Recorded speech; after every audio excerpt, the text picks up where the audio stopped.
ጎይታና መድኃኒና ኢየሱስ ክርስቶስ ንዓኻትኩም ይኹን ኣብ ኩሉ ኩርናት ዓለም ዘለኹም ሎምኻ ናይ እግዚአብሔር ቃል ሒዘልኩም ቀሪበ ኣለኹ ስም ኣምላኽ ንዘለዓለም ይባረኽ። ኣብ ወንጌል ዮሐንስ ምዕራፍ 7 ጥቕሲ 37 እንታይ ዝብል ኣሎ?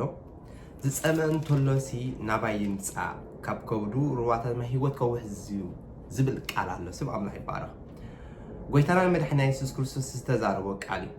ኣብ ወንጌል ዮሐንስ ምዕራፍ 7 ጥቕሲ 37 ታይብል በታ ድሕረይቲ ዓባይ መዓልቲ በዓል ኢየሱስ ደው ኢሉ ጨደረ በለውን ዝጸምአ እንተሎ ናባይ ይምጻእ እሞ ይስተ በኣይ ዝኣምን እቲ ጽሑፍ ከም ዝበለ ካብ ከብዱ ሩዋታት ማይ ህይወት ክውሕዝ እዩ። ስም ኣምላኽ ንዘለዓለም ይባረኽ። እንታይ ኢሉ? ዝጸምአ እንተሎሲ ናባይ ይምጻእ ካብ ከብዱ ሩዋታት ማይ ህይወት ያገብሪ ከውሕዝ እዩ። ስም ኣምላኽ ንዘለዓለም ይባረኽ። እዚ ሩዋታት ማይ ህይወት ዘየቋርጽ ሩዋታት ማይ ህይወት እዩ። ካብዚ ሩዋ ማይ ህይወት ካብዚ ማይ ዝሰቲ ዘበለ መሊሱ እንታይ ከውን እዩ? ኣይጸምእን እዩ። ስም ኣምላኽ ንዘለዓለም ይባረኽ። እዚ ኣብ ምድሪ ንሰትዮ ማይ ንስጋና ንጽማኣትና መሊስና ኢና ንጸምእ። እቲ ኢየሱስ ክርስቶስ ዝበና ማይ ህይወት ግና ንዘለዓለም እንታይ ዝገብር ዝፍልፍል ዓይኒ ማይ ምንጪ ማያት እዩ። ስም ኣምላኽ ንዘለዓለም ይባረኽ። ስለዚ ጎይታናን መድኃኒና ኢየሱስ ክርስቶስ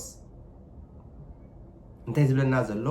መጀመርታ ዝጸምአ እንተሎ እንታይ ይግበር? ናባይ ይምጻእ። ናባይ ዝመጸ ዘበለ እንታይ ኸውን እዩ? ኣይጸምእን እዩ። ኣብ ወንጌል ማቴዎስ እንተሪኢና ምዕራፍ 4 ነታ ሳምራዊ ሰበይቲ ዝበላ ንዝኩሮ ኢና። ስም ኣምላኽ ንዘለዓለም ይባረኽ። ምዕራፍ 4 ካብ ጥቕሲ 7 ከምበልኩም እዩ ከም ዝብል ቃል ኣሎ።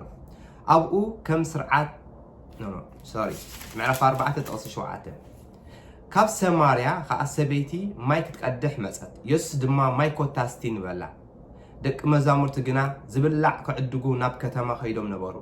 ኣይሁድ ምስ ሳምራውያን ኣይተሓባበሩን እሞ እታ ሳምራዊ ሰበይቲ ንስኻ ኣይሁዳዊ ክነስኻሲ ካባይ ሳምራዊ ሰበይቲ ደኣ ከመይ ኢልካ ማይ ክትሰቲ ትልምና ኣለኻ በለቶ።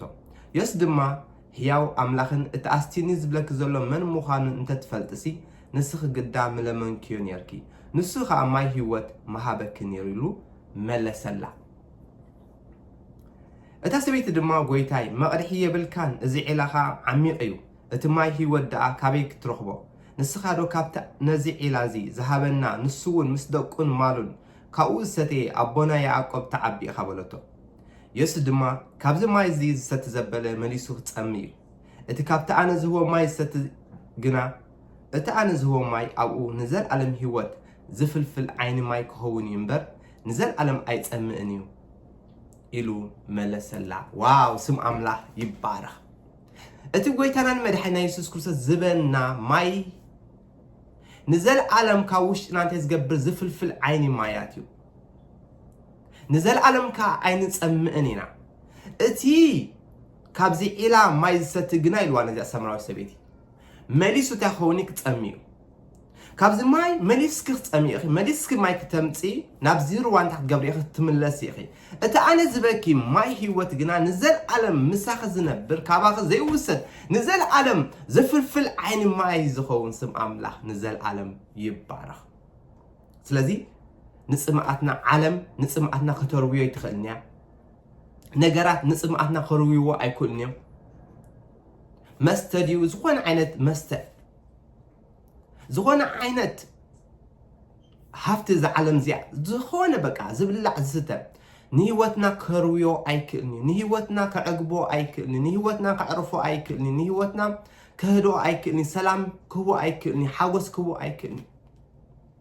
እቲ እንኮ ንህይወትና ከዕርፎ ዝኽእል ንህይወትና ክሕጉሶ ዝኽእል ንህይወትና ከርውዮ ዝኽእል ናይ ኣምላኽ ቃል ናይ ኢየሱስ ክርስቶስ ነገር እዩ። ስም ኣምላኽ ንዘለዓለም ይባረኽ። እቲ ኢየሱስ ክርስቶስ ዝበና ማይ ህይወት ንዘለዓለም ምሳና ዝነብር እዩ። ካብኡ ሰቲና ከዓ ኣይንጸምእን ኢና። ስም ኣምላኽ ንዘለዓለም ይባረኽ። ስለዚ ከምቲ ኣቀዲመ ዝበልኩኹም ኢየሱስ ክርስቶስ እንታይ ኢሉ ኣብ ወንጌል ዮሐንስ ምዕራፍ 7 ጥቕሲ 37 ዝጸምአ እንተሎስ ናባይ ይምጻእ። ምክንያቱ እዚ ምድራዊ ነገር እዚ ናይ ዓለም ነገር كعجبنا أي كألن كروينا أي كألن كحجوسنا أي كألن كعرفنا أي كألن عقابت كبنا أي كألن سلازي قويتنا يسوس كريستوس متان كعجبنا ما هيوت متان كوننا مليسنا متان كينتسم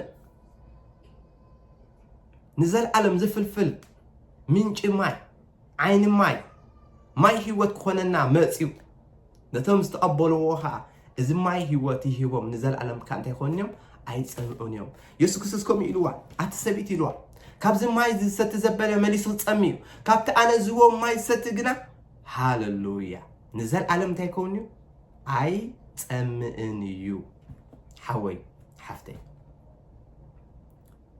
نزل علم كابخا زي وسد ماي هيوت نزل علم نعخا كعجبك كازخل كحوسك كازخل سلام كبك كازخل كعرفك كازخل يسوع كريستوس نزي يسوع كريستوس كل جزء أبي هوت كاخت قبل أبي هوت كاخت ونجسك قدام ينه هوت كاخت قبله من بارك يسوع كريستوس كهون بس ساعة زي مخر أملا فقر أملا حسب أملا بس ساعة نسخة تعدم على بس ساعة نسخة تعدم له زخنا هون بق أمانكم زي أمانكم كل جزء ما عتاو يبلنا على أملا ما عتاو نيس يلي ناي نسو منش هوت ناس لزخنا منش حقوس ناس لزخنا نسو ملأت ناس لزخنا نسو صقامنا حقوس ناس لزخنا نسو فلتتنا تبامنا ملكع ناس لزخنا سمع أملاح نزل على ميبارخ اتنا بيسو زمتس عايز أمئن هاللويا لذي زي سبيتي انتي لحيتاتو اتا سبيتي دما قويتاي مقرحية بالكان زي علاقة عميقي اتي ما هي وداكا بيت رخوي لاتو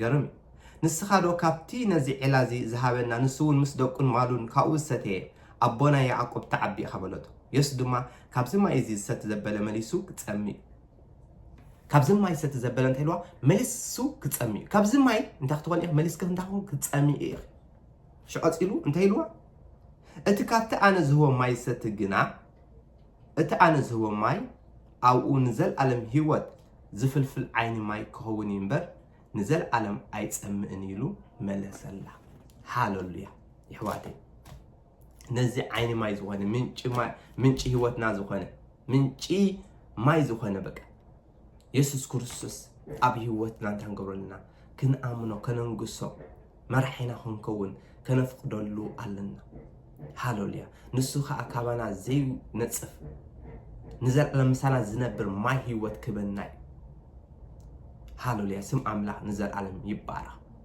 زلازيم زسمعن تولو يمس أبك إجزابير أملاح زعجب هيوتي زلو زحقوس هيوتي زلو زعرف زهد هيوتي زلو سلام زب حقوس زب هيوتي زلو سم أملاح نزل علم يبارا لازم وانجي يوحنس معرفش ديش انترينا زقرم قالالو أوها انت يلو يسوس كريس أنا إنجيرا هيوت إيه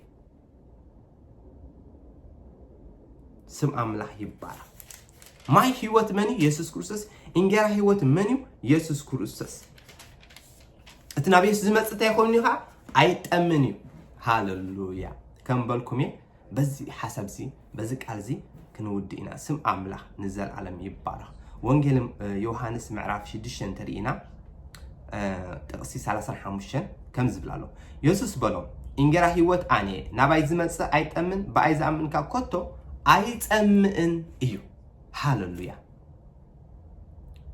لعلي لنا ترينا أهيداويان انت لهم حاتيتومون يسوس كريستوس قبر أملاك نقبرس انت نقبر لنا بتقصي عسران شو من تطريقهم انت يبلالو سلازي نساتهم قبر أملاك نقبرس انت نقبر بلو يسوس كا قبر أملاك بتنسو زل أخوك تأمنيو بلو سلازي رئينا كن أملاكاسي انت تأمرت كم تقبر انت تقبر علىها أبوتاتنا كم تي كبالعو كاب سماي إنجيرا هابوم زبل تتصحفه أبرخا مانا بلعو بلو شو يسوس اتكاب سماي زورد نعلمون هيوت زهب ناي أملاح إنجيرا إيمو نتي إنجيرا حقي كاب سماي زهبكم أبوي إمبر نتي إنجيراتي كاب سماي زهبكم سموسيه كم زي كونه بحق بلوكم ألخو بلو شو نساتم قويتاي اتي إنجيرا تخي كل سحابنا بلو يسوس بلو إنجيرا هيوت أني نباي زمنس أيت أمن بأي زأمن كأكوتو أيت أمن إيو راي تايلو نباي زمنس أيت أمني بأي زأمن أيت أمني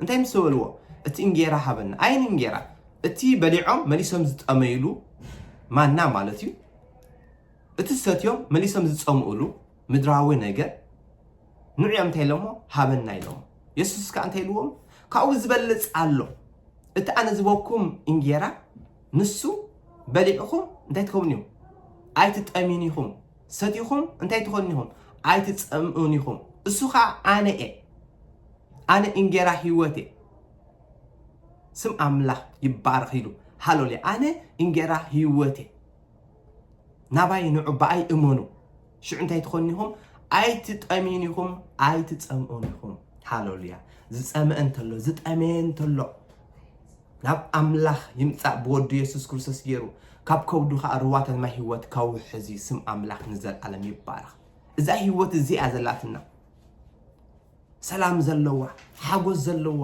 ዕረፍቲ ዘለዋ በረኸት ዘለዋ ዘይተጽምኣካ ዘይተጥምየካ ህይወት ናይ ክርስቶስ እያ ተዋሂባትنا ነቶም ዝተቐበልዎ ዘበሉ ኩላቶም እዛ ህይወት እዚኣ እንታይ ገይርዎም ሂብዎም ስለዚ ናብ ኢየሱስ ምምጻእ ማለት ካባኻ ዘይውሰድ በረኸት ኣምላኽ ካባኻ ዘይውሰድ ሓጎስ ኣምላኽ ካባኻ ዘይውሰድ ሰላም ኣምላኽ ካባኻ ዘይውሰድ ዕረፍቲ ኣምላኽ ትቕበል ኣለኻ ማለት እዩ ስም ኣምላኽ ይባረኽ ሽዑ እንታይ ኢልዎም ድሕሪኡ እንታይ ኢልዎም ዝገርም ቃል ኢየሱስ በሎም እንጀራ ህይወት ኣነ ናባይ ዝመጽእ ኣይጠምን በኣይ ዝኣምን ከዓ ከቶ ኣይጸምእን እዩ ምስ በሎም እንታይ ኢሉ ግና ከምቲ ዝበልኩኹም እዩ ሪኢኹምንስ ኣይኣመንኩምን ራይ ስለዚ ኣመንዎ እቲ እንጀራ ህይወት ክረኽብዎ ኣይክእሉን እዮም ስለዚ ኣመንዎ እቲ ማይ ህይወት ክረኽብዎ ኣይክእሉን እዮም ዝኣመነ ጥራዩ ነቲ እንጀራ ህይወት ክረክብ ዝኽእል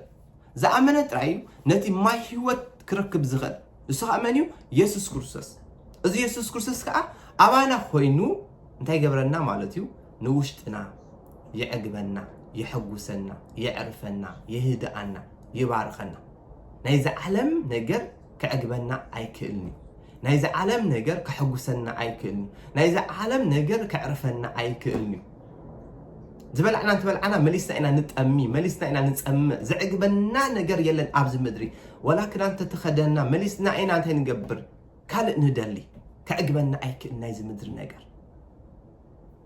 ናይ ኢየሱስ ክርስቶስ ጥራይ እንታይ ክገብረና ኸ ውሽጥና ክመልአና ዝኽእል ከሕጉሰና ዝኽእል ስም ኣምላኽ ንዘለዓለም ይባረኽ ስለዚ ናይ ልምዓንቲ መልእኽተይ ዝጸምአ እንተሎ ናብ ኢየሱስ ክርስቶስ ይምጻእ እሞ ኢየሱስ ክርስቶስ ከዓ ንውሽጡኹም እንታይ ክገብሮ እዩ ብሰላሙ ክመልኦ እዩ ብሓጎሱ ክመልኦ እዩ ብዕረፍቱ ክመልኣኩም እዩ እዚ ሰላም እዚ ሓጎስ እዚ ዕረፍቲ ኣምላኽ ካባኹም ማንም ክወዘ ዝኽእል ሓይሊ የለን መሊስኩም እንታይ ትገብሩን ኣይትስእንዎን ኢኹም ንዘለዓለም ምሳኹም ዝነብር እዩ